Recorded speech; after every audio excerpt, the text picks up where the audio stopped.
1. The Taiping Rebellion. The Taiping Rebellion, 1850 to 1864, was one of the deadliest conflicts in human history, a massive civil war in China that resulted in an estimated 20 to 30 million deaths, and by some estimates, significantly higher. It was fought between the established Qing dynasty and the Taiping Heavenly Kingdom, a millenarian movement led by Hong Xiuquan, who claimed to be the younger brother of Jesus Christ. Hong Xiuquan was a Hakka, a Han Chinese subgroup from Guangdong province. He had repeatedly failed the imperial examinations, which were the gateway to government service and social advancement in Qing China. After one of these failures, he experienced a series of visions, which he interpreted as a divine calling. He came to believe that he was the Son of God, sent to Earth to rid China of the demons, which he identified as the ruling Manchu of the Qing dynasty and the traditional Chinese beliefs and customs that they supported. Hong developed a unique syncretic ideology that blended elements of Christianity, Taoism, Confucianism, and indigenous Chinese folk religion. He preached a radical message of social and economic equality, including communal ownership of land, the abolition of private property, and the equality of men and women. He also called for the overthrow of the Qing dynasty and the establishment of a new heavenly kingdom on earth, with himself as the heavenly king. Hong's message resonated with many among the impoverished and marginalized peasantry, particularly in southern China. The Qing dynasty was facing numerous challenges, including economic stagnation, widespread corruption, social unrest, and increasing foreign encroachment. Many were disillusioned with the Qing government and saw Hong's movement as a path to a better future. The Taiping Rebellion officially began in 1850 in Jintian, Guangxi Province.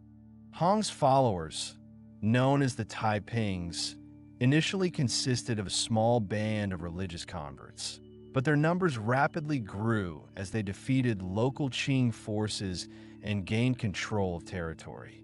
In 1853, the Taipings captured Nanjing, a major city on the Yangtze River, and made it their capital, renaming it Tianjin, Heavenly Capital.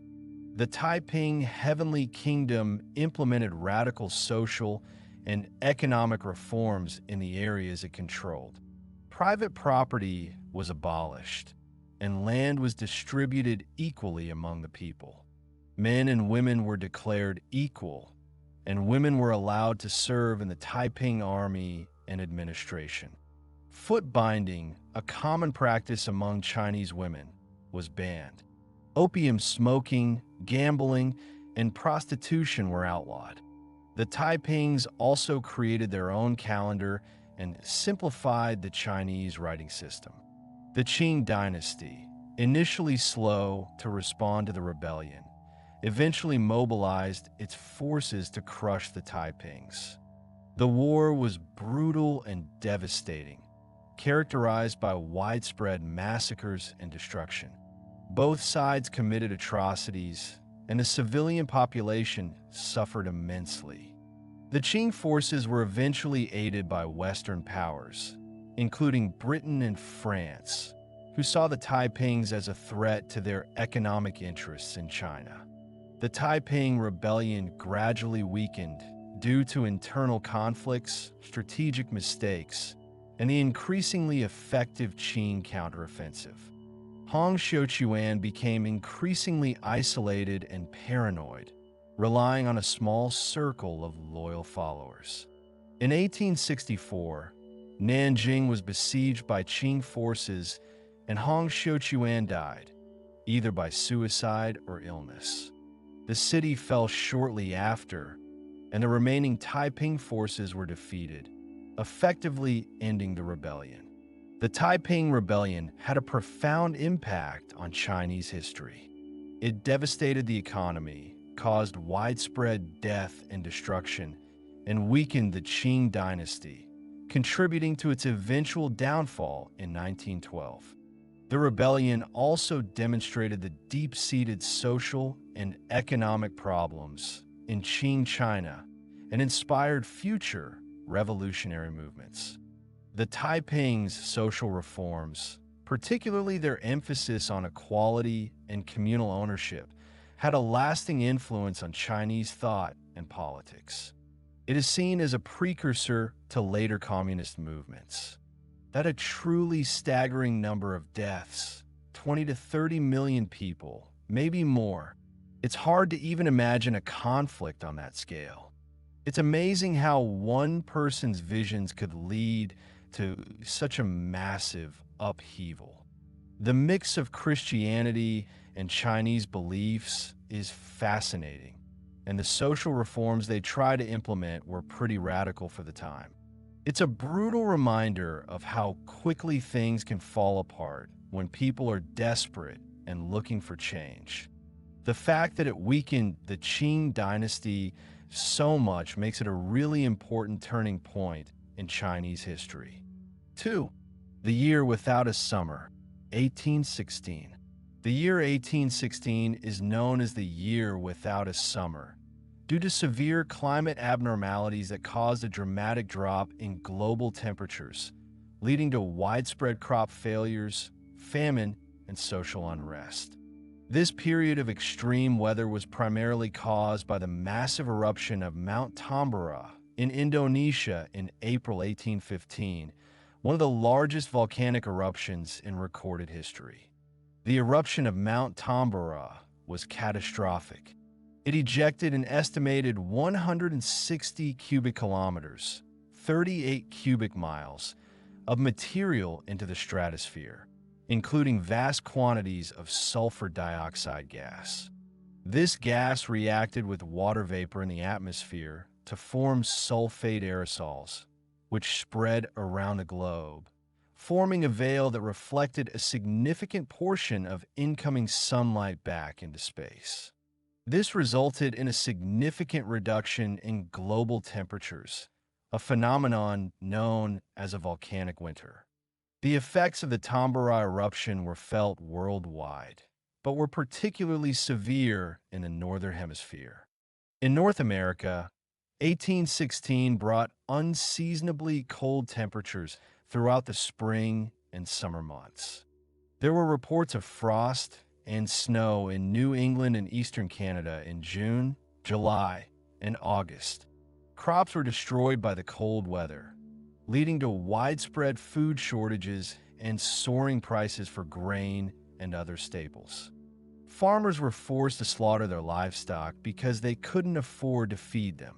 The hardship was exacerbated by the fact that many regions were still recovering from the Napoleonic Wars, which had disrupted trade and economies. In Europe, the situation was equally dire. Heavy rains and unusually cold temperatures ruined crops across the continent. Ireland was particularly hard hit, experiencing a major famine that resulted in tens of thousands of deaths. The combination of food shortages, economic hardship, and social unrest led to widespread protests, riots, and looting. There were outbreaks of typhus and other diseases, exacerbated by malnutrition and poor sanitation. The cold and wet weather also contributed to a general sense of gloom and despair, with some people interpreting the unusual weather as a sign of divine punishment. The effects were also felt in Asia. China experienced widespread crop failures and flooding, leading to famine and social upheaval. India also suffered from abnormal weather patterns, including a delayed and weakened monsoon, which contributed to a devastating cholera outbreak that spread across the globe. The Year Without a Summer had a number of long-term consequences. The widespread crop failures and famines led to significant migrations as people sought to escape the hardship. In the United States, The cold weather in New England contributed to the westward expansion as farmers moved to the more fertile lands of the Midwest. The economic and social disruptions caused by the climate abnormalities also contributed to political instability in some regions. The event also had a cultural impact. The gloomy weather and pervasive sense of despair are believed to have influenced the writing of Mary Shelley's Frankenstein, which was conceived during a summer spent in Switzerland with her husband, Percy Bysshe Shelley, and Lord Byron. The unusually dark and stormy weather provided a fitting backdrop for the creation of the Gothic novel. Lord Byron was also inspired to write his poem, Darkness. The Year Without a Summer serves as a stark reminder of the powerful influence of volcanic eruptions on global climate and the vulnerability of human societies to climate change. It highlights the interconnectedness of the Earth's systems and the potential for events in one part of the world to have far-reaching consequences. The event also underscores the importance of understanding and preparing for natural disasters and climate variability. It provides a historical perspective and helped in the development of climate change models. It's incredible how one volcanic eruption in Indonesia could cause such widespread chaos across the globe. Imagine snow in July and August. It's a truly frightening picture. Crop failures, famine, disease, and social unrest. It's like something out of an apocalyptic movie. The connection to Frankenstein is fascinating. It makes you wonder how many other works of art have been influenced by historical events we don't even think about. It's a good reminder of how fragile our food supply is and how much we depend on stable weather patterns. 3. The Great Stink of London, 1858. The Great Stink of London was a major crisis in the summer of 1858 caused by the overwhelming stench emanating from the River Thames. The river had become severely polluted with raw sewage and industrial waste, and the hot weather exacerbated the problem, creating an unbearable odor that permeated the city and disrupted daily life. For centuries, Londoners had relied on the Thames as both a source of drinking water and a dumping ground for waste. As the city's population grew exponentially during the Industrial Revolution, the river became increasingly polluted. Cesspools overflowed, and raw sewage flowed directly into the Thames and its tributaries.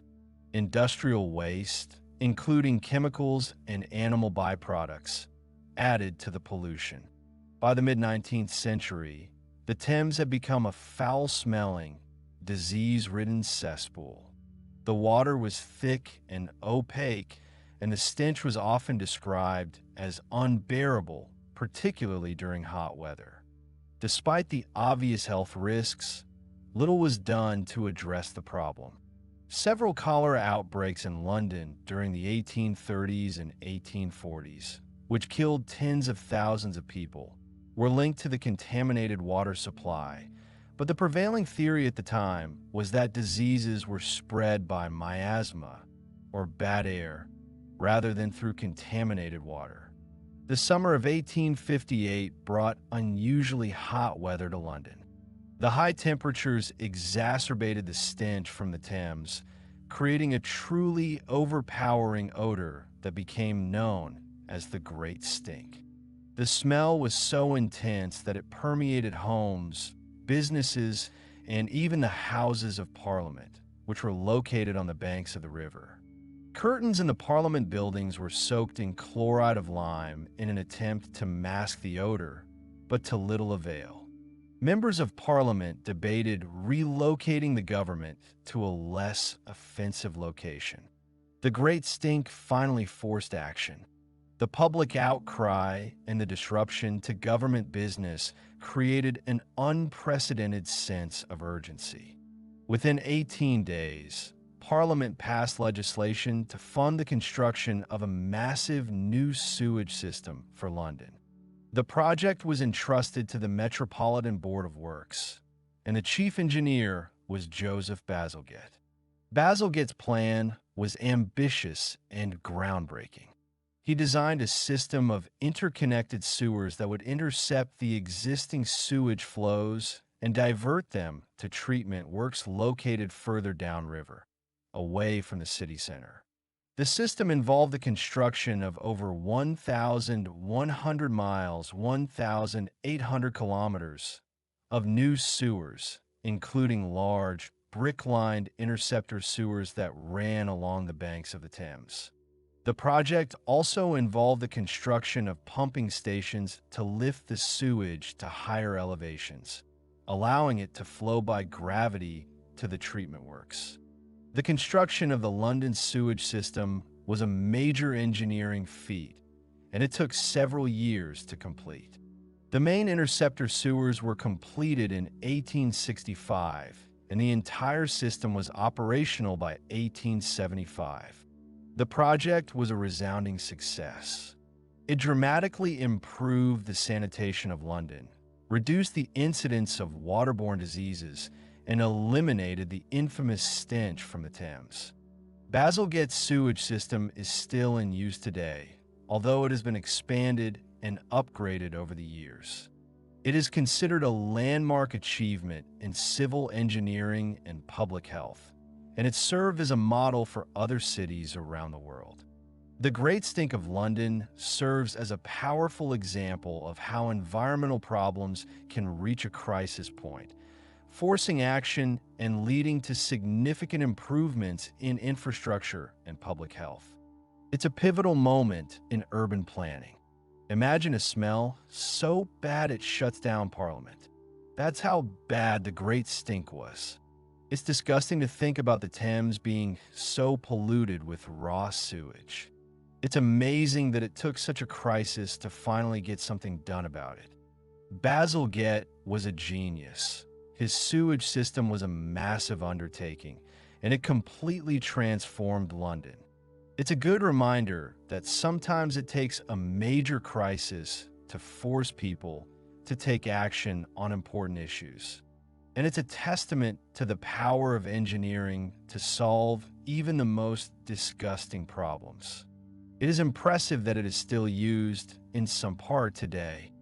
4. The Halifax Explosion. The Halifax Explosion, which occurred on December 6, 1917, in Halifax, Nova Scotia, Canada, was one of the largest man-made accidental explosions in history prior to the development of nuclear weapons. It devastated a large section of the city, causing widespread death and destruction, and remains a significant event in Canadian history. The disaster was the result of a collision in Halifax Harbor between two ships, the SS Mont Blanc, a French cargo ship fully loaded with wartime explosives, and the SS Immo, a Norwegian vessel chartered to carry relief supplies to Belgium. Halifax Harbor was a vital hub for Allied shipping during World War I, with ships constantly coming and going, carrying troops, supplies, and munitions. The Mont Blanc was carrying a highly volatile cargo, including 2,300 tons of wet and dry picric acid, a powerful explosive, 200 tons of TNT, 35 tons of benzol, a highly flammable fuel, and 10 tons of gun cotton. The ship was late arriving in Halifax and was eager to join a convoy heading across the Atlantic. The Immo was leaving Halifax to pick up a cargo of relief supplies in New York. Due to a series of miscommunications and navigational errors, the two ships collided in the Narrows, a narrow strait connecting the inner harbor to the Bedford Basin. The collision itself was relatively minor, but it caused barrels of benzol on the Mont Blanc's deck to rupture and spill. Sparks from the scraping metal ignited the benzol, creating a fire that quickly spread out of control. The crew of the Mont Blanc, realizing the imminent danger of a massive explosion, abandoned ship and rowed frantically to shore, warning people of the impending catastrophe. However, many people in Halifax were unaware of the danger and were drawn to the spectacle of the burning ship.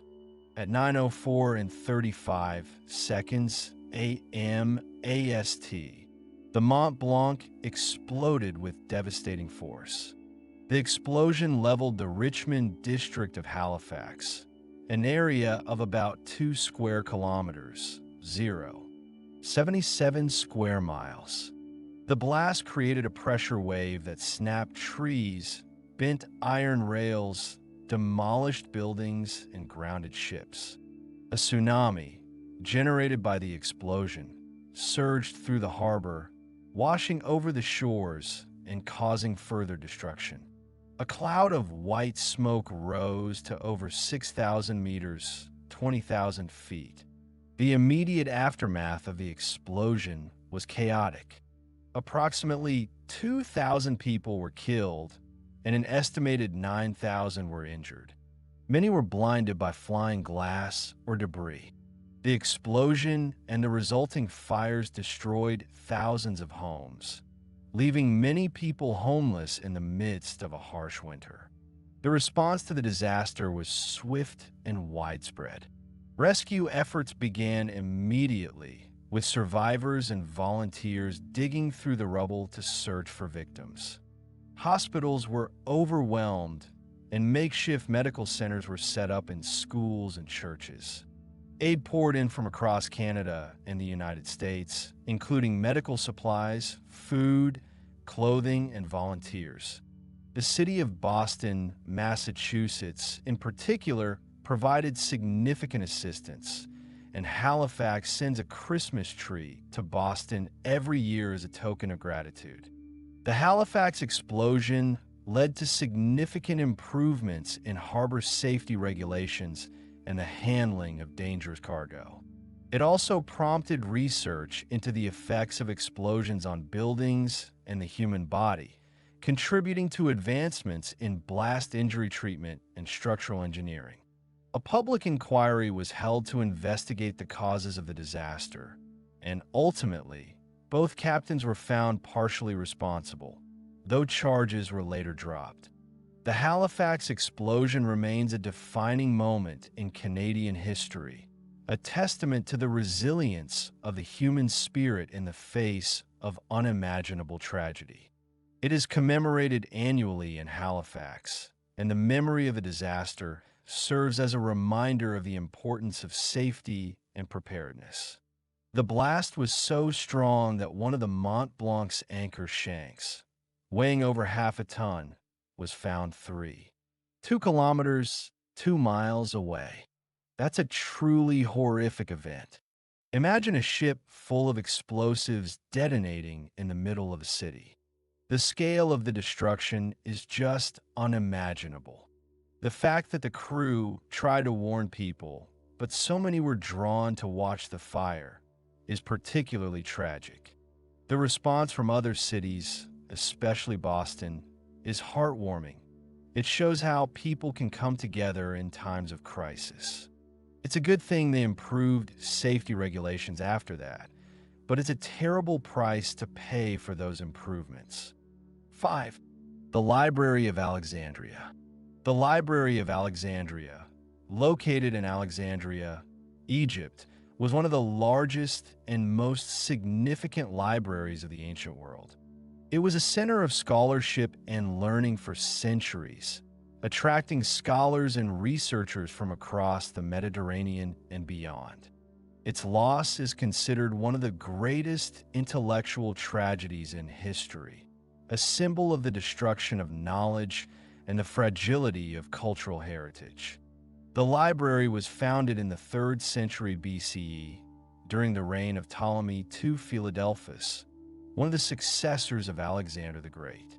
The Ptolemaic dynasty, which ruled Egypt after Alexander's death, sought to make Alexandria a center of Hellenistic culture and learning, rivaling Athens.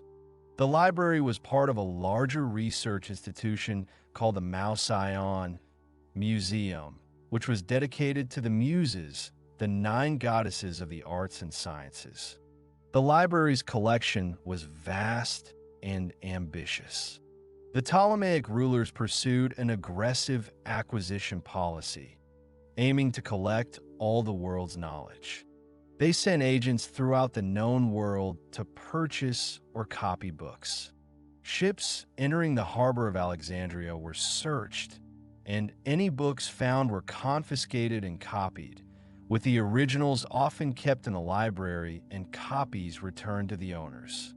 A famous story tells of how Ptolemy III borrowed the original manuscripts of the great Athenian playwrights Aeschylus, Sophocles, and Euripides from Athens, promising to return them. He paid a huge sum as a deposit, but then decided to keep the originals and send back copies, forfeiting the deposit. The exact size of the library's collection is unknown, and estimates vary widely. Ancient sources claim that it held hundreds of thousands of scrolls, perhaps as many as 500,000 or even 700,000. While these numbers may be exaggerated, it's clear that the library held an unparalleled collection of works on a wide range of subjects, including literature, history, philosophy, mathematics, science, and medicine. It housed works in Greek, Egyptian, and other languages. The library was not just a repository of books, it was also a center of active scholarship. Scholars were employed by the library to copy, translate, and study the texts.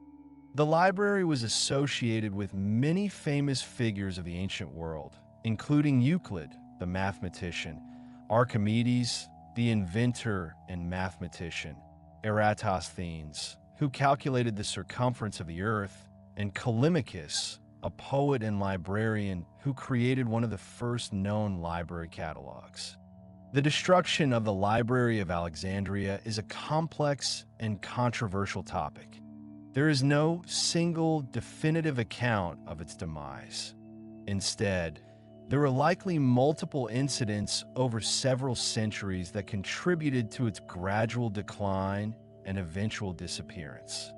One of the most famous incidents often associated with the library's destruction is the fire that occurred during Julius Caesar's siege of Alexandria in 48 BCE. Caesar set fire to his own ships in the harbor to prevent them from falling into enemy hands, and the fire reportedly spread to parts of the city, including buildings near the waterfront.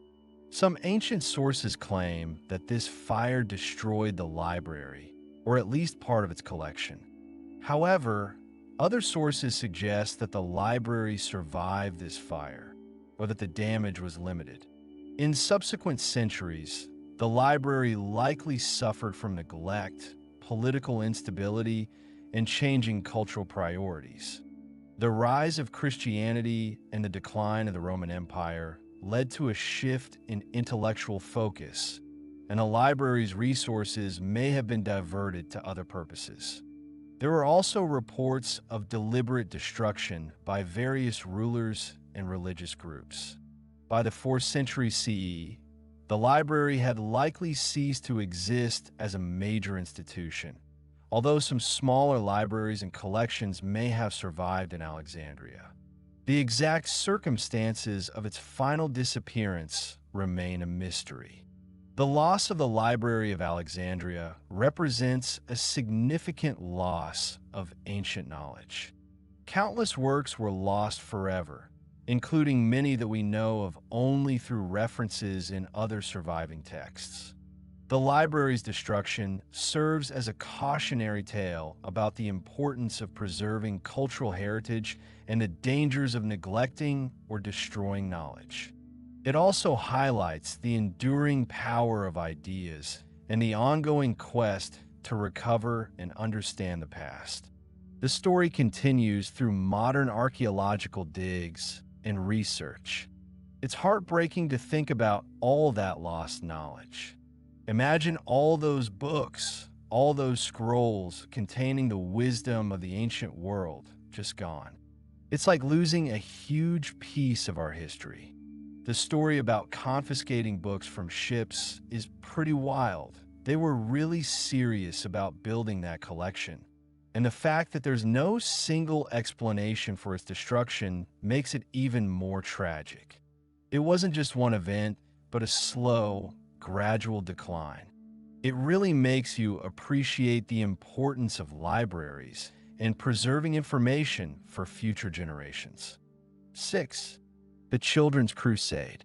The Children's Crusade is a name given to a series of events, or possibly a combination of events and legends, that reportedly occurred in 1212. It is a complex and controversial topic, with historians debating the extent to which it was a real historical event, a series of misinterpretations, or a largely fictionalized story. The traditional narrative describes thousands of children and young people from France and Germany embarking on a crusade to the Holy Land, believing that their innocence and faith would allow them to peacefully convert Muslims to Christianity.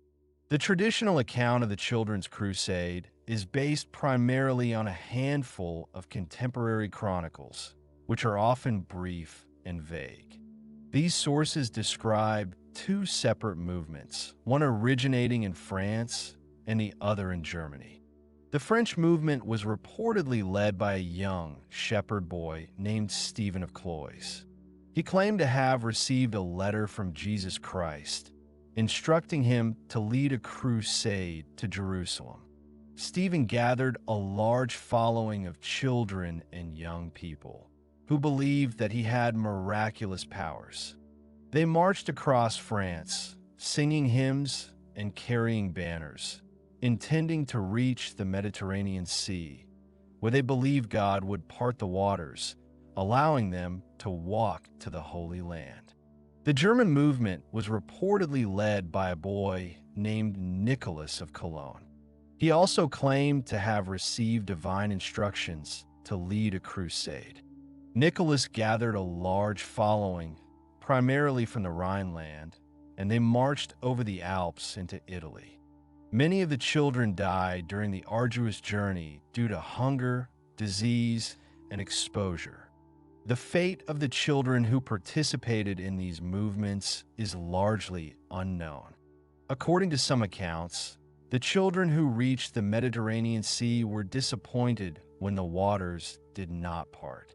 Some are reportedly sold into slavery by unscrupulous merchants.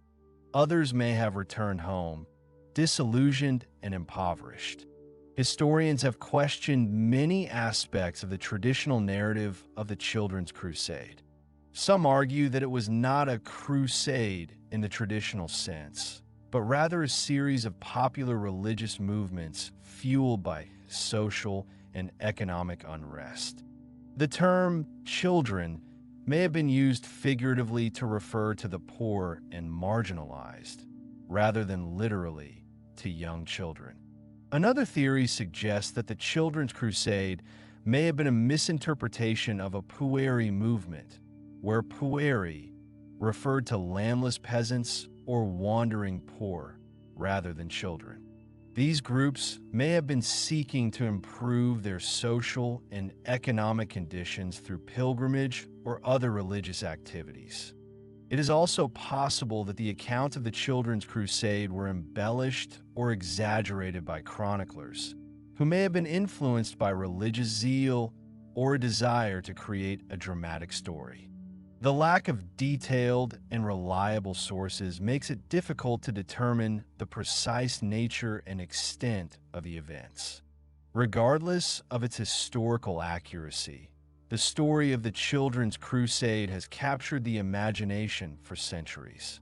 It has been the subject of numerous works of art, literature, and music, often portraying it as a tragic tale of innocence, faith, and exploitation. It serves as a reminder of the power of religious belief, the vulnerability of children, and the challenges of interpreting historical events from limited and potentially biased sources. The events serve as a metaphor for innocence lost. That's a really sad and disturbing story, even if it's not entirely accurate. The idea of thousands of children setting off on such a dangerous journey, believing they could perform miracles, is heartbreaking. The theory that children might have meant the poor and marginalized makes a lot of sense, but it's still a tragic picture of desperation and exploitation. It's a reminder of how easily people, especially in times of hardship, can be swept up in religious fervor, and how important it is to question historical accounts, especially when they seem too incredible to be true. It's a complex event with a lot of uncertain details. 7. The Voynich Manuscript. The Voynich Manuscript is a mysterious, illustrated codex handwritten in an unknown writing system. It is named after Wilfrid Voynich, a Polish-American book dealer who acquired it in 1912. The manuscript has been carbon dated to the early 15th century, 1404 to 1438, but its origin, authorship, and purpose remain unknown.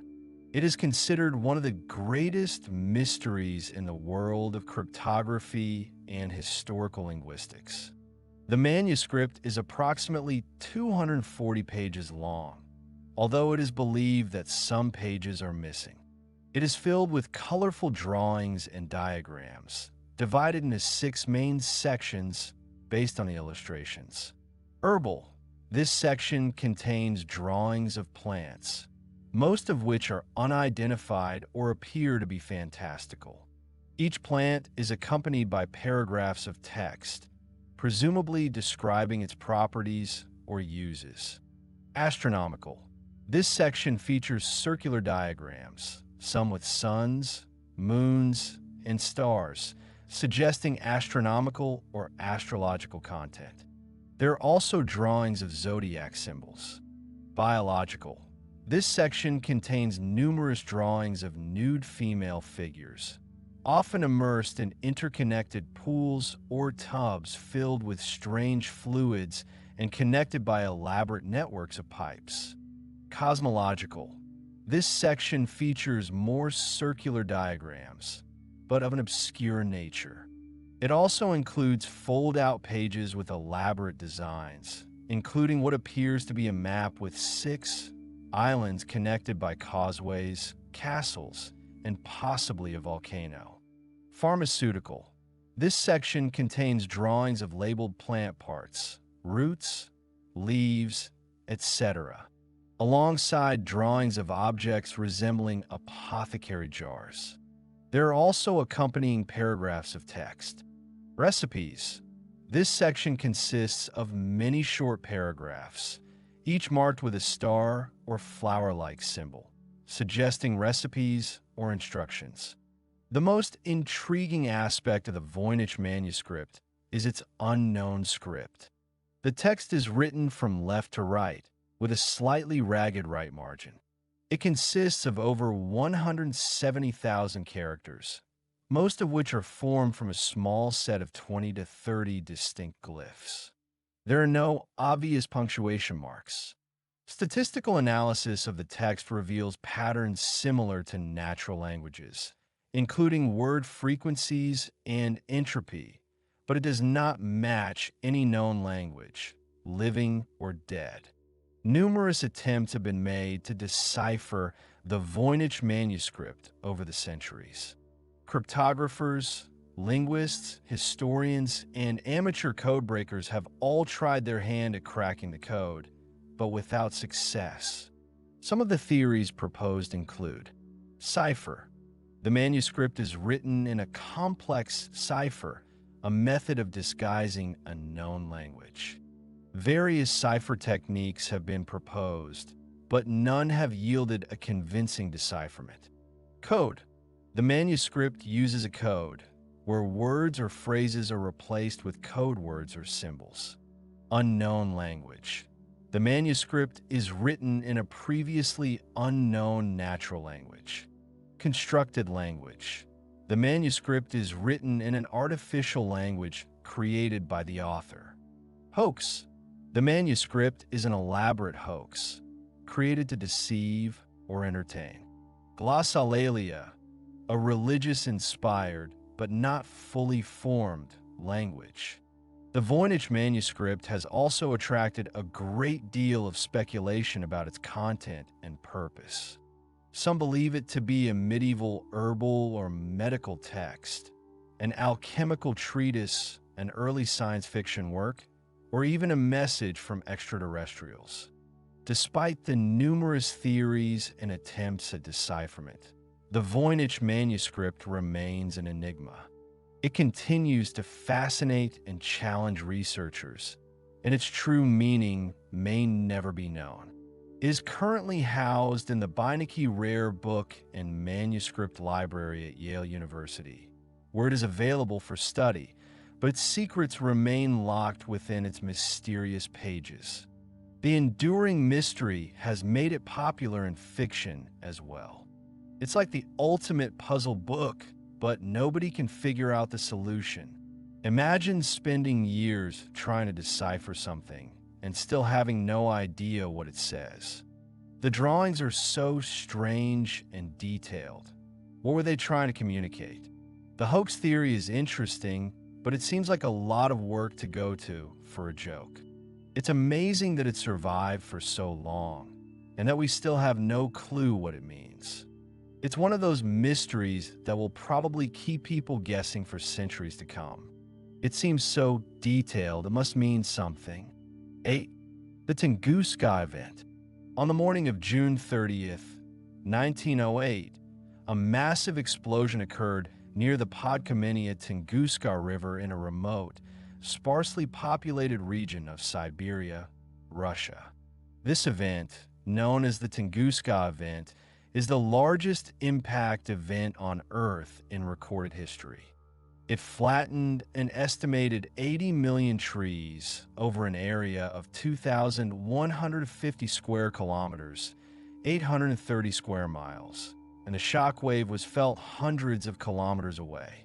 Yet, remarkably, there were no confirmed human fatalities directly attributed to the blast, primarily due to the remoteness of the impact zone. The explosion is estimated to have been equivalent to 10 to 15 megatons of TNT, hundreds of times more powerful than the atomic bomb dropped on Hiroshima. Witnesses closer to the event, mostly Evenki herders and Russian settlers, reported seeing a bluish light, nearly as bright as the sun, moving across the sky. This was followed by a flash and a loud bang, similar to artillery fire.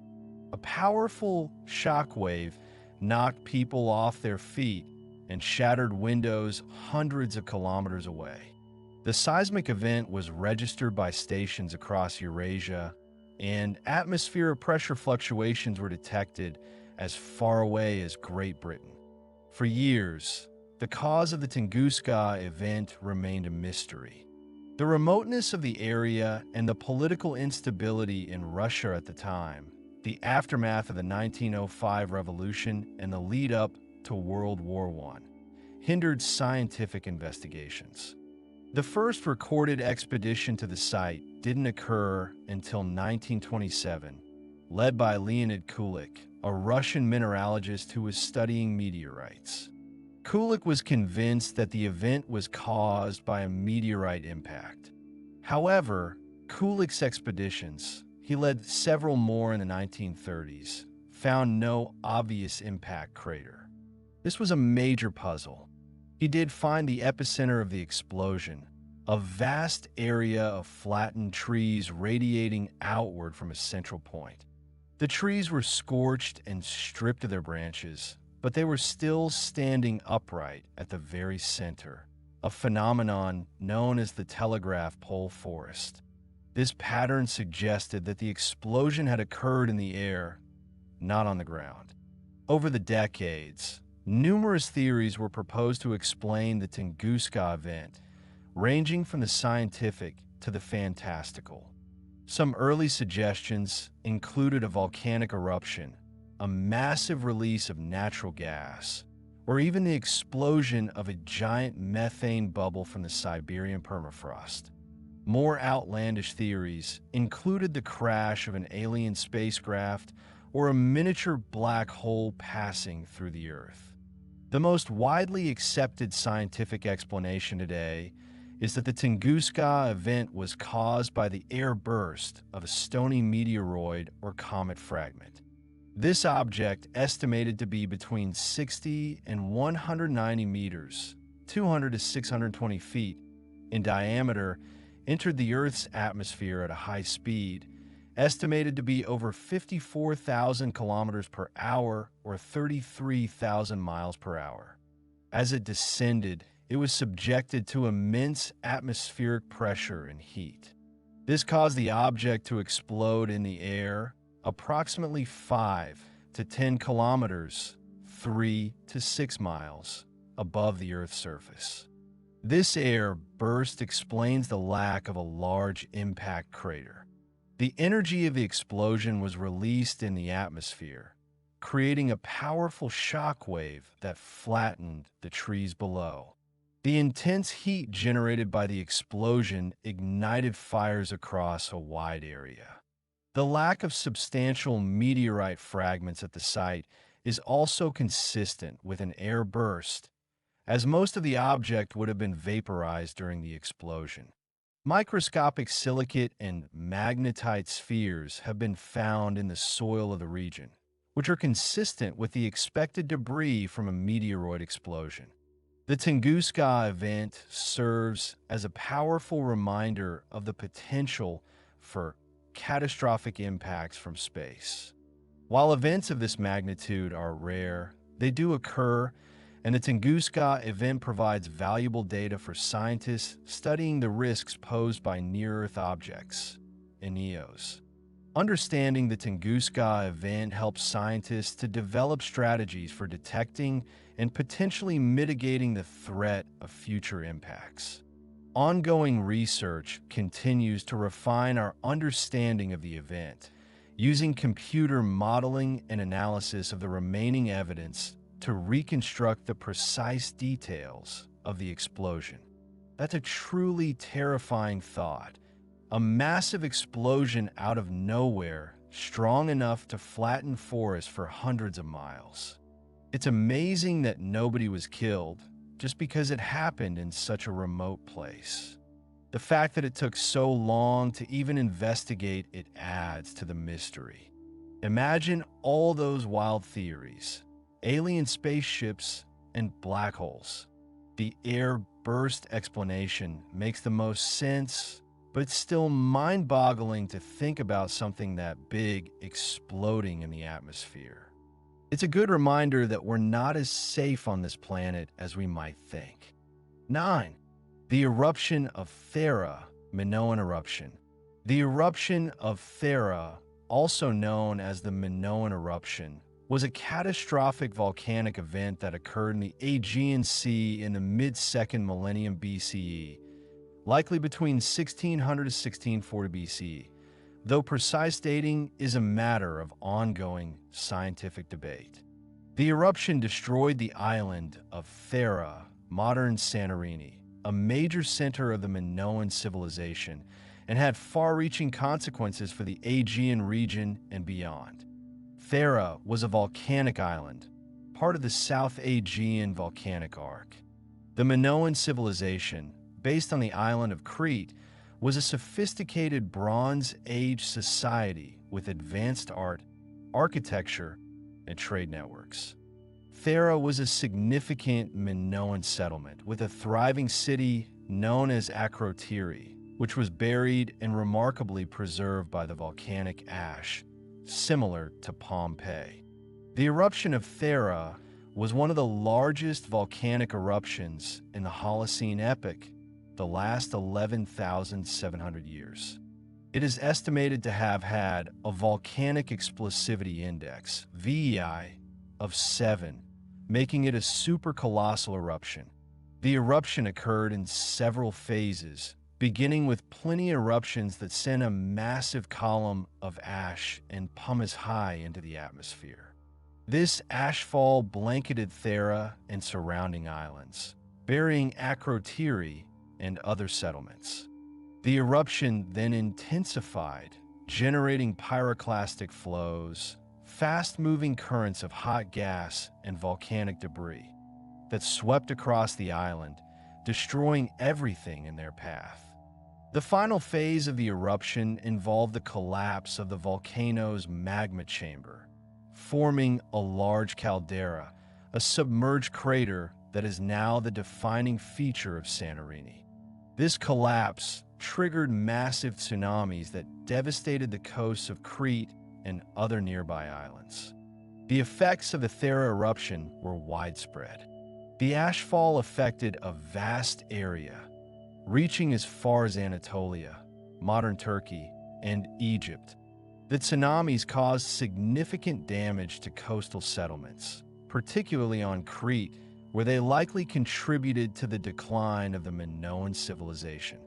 The eruption may have also had a significant impact on global climate, causing a period of volcanic winter, although the extent of this effect is still debated. Evidence of ash layers is found in ice cores and tree rings from the time. The eruption of Thera has been linked to several historical and mythological events. Some scholars have suggested that it may have inspired the story of Atlantis, the mythical lost city described by the Greek philosopher Plato. The eruption and its aftermath may have also contributed to the Exodus story in the Bible, with the volcanic ash and tsunamis potentially being interpreted as the plagues of Egypt. While these connections are speculative, they highlight the potential for the eruption to have had a lasting impact on human culture and memory. The archaeological site of Akrotiri on Santorini provides a remarkable window into the Minoan civilization at the time of the eruption. The city was buried under layers of volcanic ash, preserving its buildings, frescoes, and artifacts in remarkable detail. Excavations at Akrotiri have revealed a sophisticated urban center with multi-story buildings, elaborate drainage systems, and stunning artwork, showcasing the advanced nature of Minoan society. The eruption of Thera is a significant event in both geological and human history.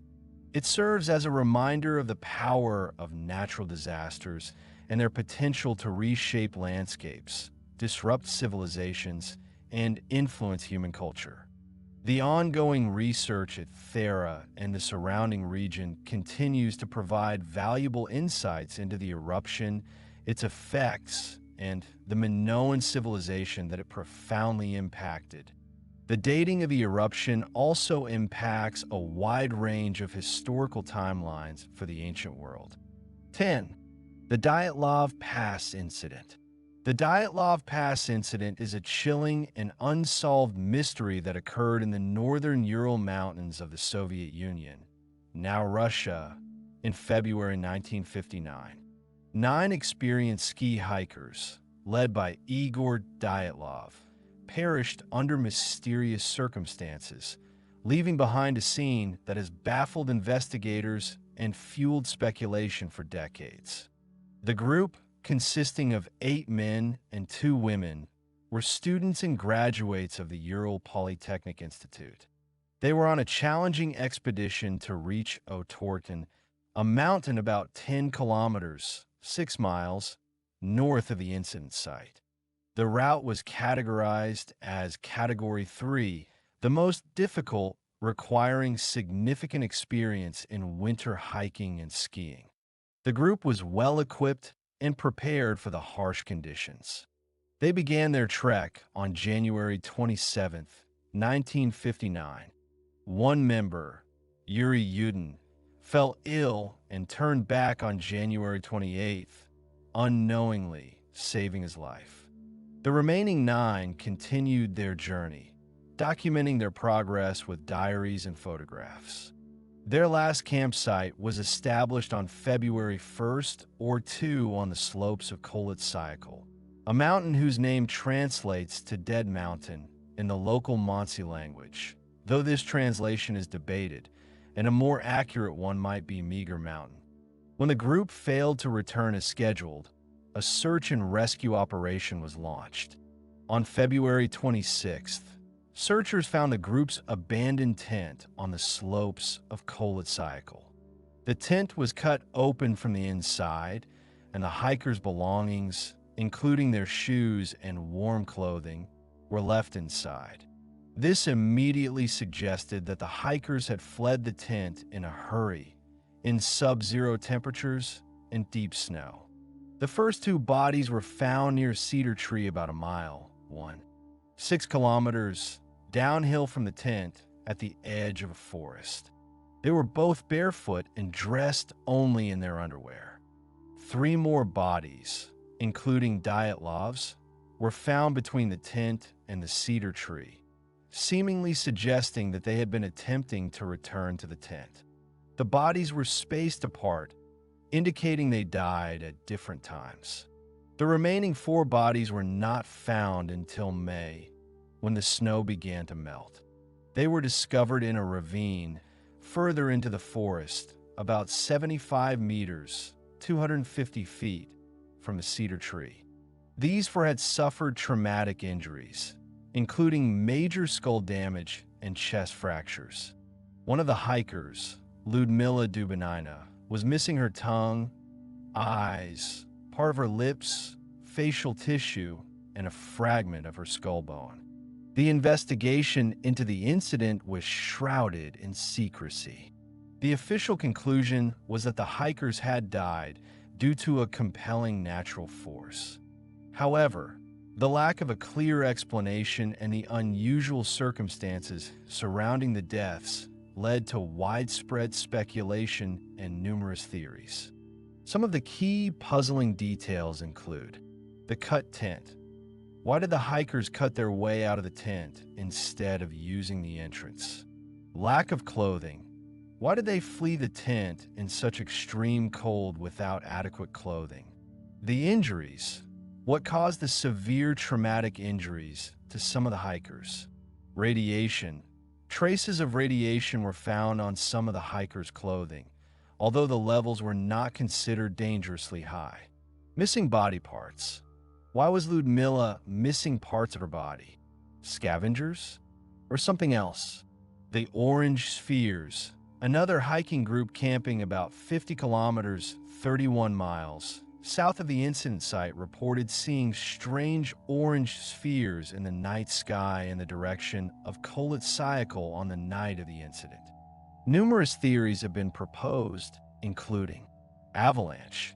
An avalanche could have buried the tent, forcing the hikers to cut their way out. However, there was no evidence of a major avalanche at the site. Infrasound. Infrasound, low-frequency sound waves, can cause feelings of panic and disorientation. It's been suggested that infrasound generated by the wind interacting with the mountain's topography could have driven the hikers to flee. Military involvement. Some theories suggest that the hikers may have stumbled upon a secret military test site and been killed either intentionally or accidentally.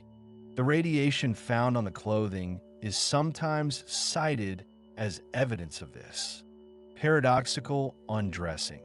This is a phenomenon where people experiencing hypothermia feel a burning sensation and remove their clothes, leading to further heat loss and death.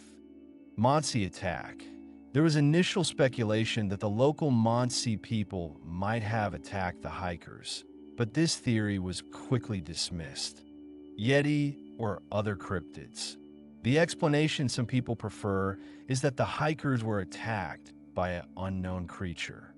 The Dyatlov Pass incident remains one of the most enduring mysteries of the 20th century.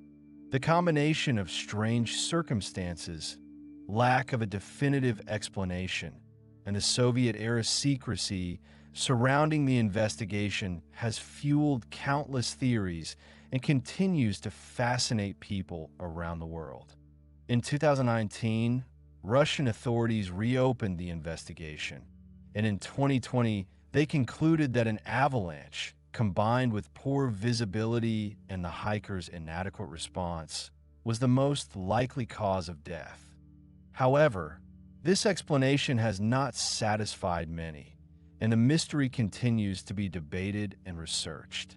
The location is now a popular, albeit somber, hiking location. That's incredibly creepy and sad. Imagine being so desperate that you cut your way out of your tent into a freezing blizzard. The missing tongue and the radiation are just bizarre and unsettling details. It's like something out of a horror movie, but it actually happened. The avalanche theory seems plausible, but it doesn't explain everything. It's easy to see why people are still so fascinated by this mystery. There are just so many unanswered questions. It is tragic, whatever the cause. 11. The Dancing Plague of 1518. The Dancing Plague of 1518, also known as the Choreomania epidemic, was a truly bizarre and unsettling historical event that occurred in Strasbourg, Alsace, then part of the Holy Roman Empire, now part of France. It involved hundreds of people dancing uncontrollably, often for days or even weeks on end, without rest, leading to exhaustion, injuries, and even death. The outbreak began in July 1518 when a woman named Frau Trophia stepped out into the street in Strasbourg and began to dance fervently. She continued to dance for somewhere between 4 and 6 days, showing no signs of stopping. Within a week, around 34 other people had joined her, compelled by some unknown force to dance uncontrollably. By August, the epidemic had swelled, affecting an estimated 400 people. These weren't joyful, celebratory dances. The afflicted individuals appeared to be in distress, their faces contorted in pain and exhaustion.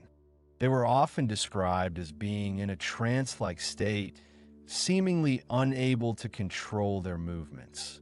They danced in the streets, in public squares, and even in their homes, often until they collapsed from sheer exhaustion. Many suffered from heart attacks, strokes, and other injuries related to the prolonged and strenuous physical activity. The authorities in Strasbourg were initially baffled by the phenomenon. They consulted physicians who, lacking any understanding of what we might today consider psychological or neurological causes, attributed the dancing to hot blood. Their proposed solution was, ironically, to encourage more dancing. They believed that the afflicted would eventually dance the illness out of their systems. To facilitate this, they opened 2 guild halls and a grain market, constructed a wooden stage, and even hired musicians to play drums and pipes to keep the dancers moving. This strategy, of course, proved disastrous. The continued dancing only exacerbated the problem, leading to more injuries and deaths. As the situation spiraled out of control, the authorities eventually shifted their approach. They began to suspect that the dancing was a curse or a divine punishment. They banned public dancing and music and instead focused on religious remedies. The afflicted were taken to a shrine dedicated to Saint Vitus, located in a cave in the nearby hills. Saint Vitus was believed to have the power to cure the dancing affliction. The dancers were given small crosses and red shoes, and rituals were performed to appease the saint. Over time, the dancing epidemic gradually subsided. The exact number of deaths is unknown, but historical accounts suggest that it was significant. By September, the outbreak had largely ended, leaving behind a trail of bewildered survivors and a mystery that continues to fascinate and puzzle historians and scientists to this day. Several theories have been proposed to explain the dancing plague. One prominent theory is that it was a case of mass psychogenic illness, also known as mass hysteria.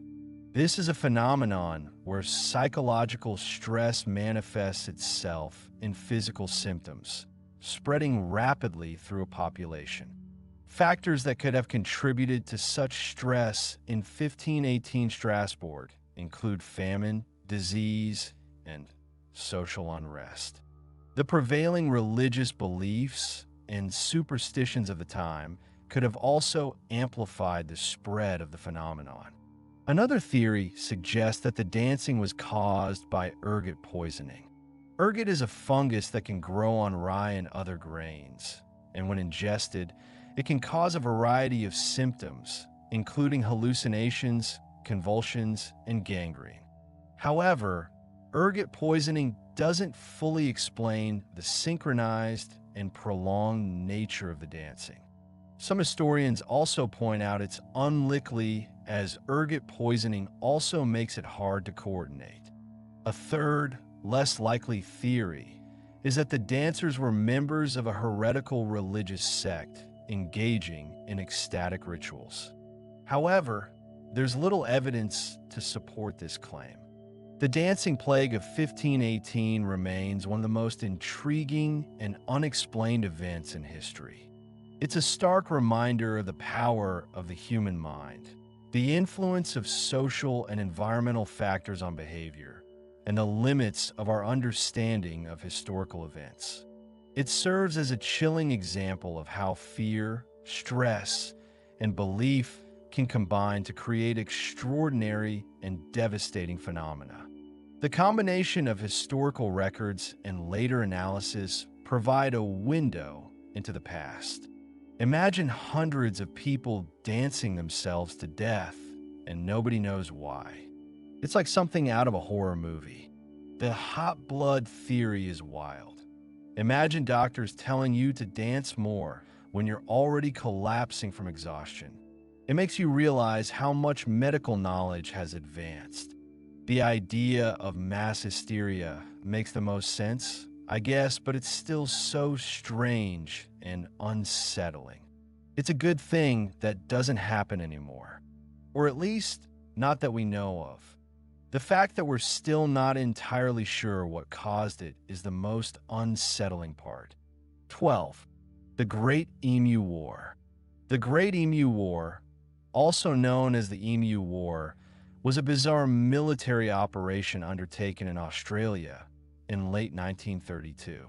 It was a response to public concern over the large number of emus, large flightless birds native to Australia, that were reportedly running amok in the Campion district of Western Australia, damaging crops. The war involved the deployment of soldiers armed with Lewis guns, a type of light machine gun, with the goal of culling the emu population. The operation was initiated in November 1932. The soldiers involved were Major G. P. Meredith of the 7th Heavy Battery of the Royal Australian Artillery, along with Sergeant S. McMurray and Gunner J. Awalata.